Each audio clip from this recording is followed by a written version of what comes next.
Welcome to Blizzard Fire. We hope this video helps fire up your solution. In this video, I will show you how to iron a blazer, step by step. First, let's get ready. Always check your blazer's care label to understand its fabric and the best ironing temperature. Next, empty all pockets to avoid pressing in unwanted creases. You will need a clean ironing board and a spray bottle with distilled water. Finally, turn your blazer inside out. This protects the outer fabric from developing a shine. Now, let's tackle the sleeves and collar. Start with the sleeves, using a sleeve board if you have one.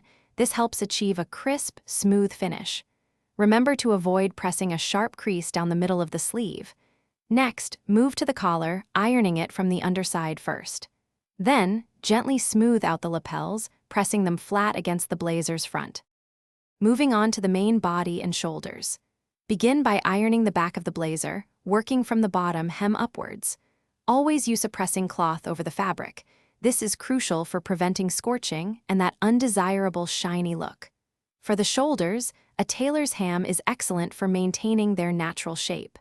Finally, gently press the front panels, being careful around any buttons. You're almost done.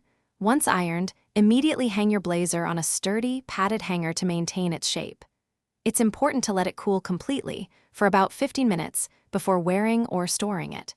For quick refreshes between full ironings, a garment steamer works wonders.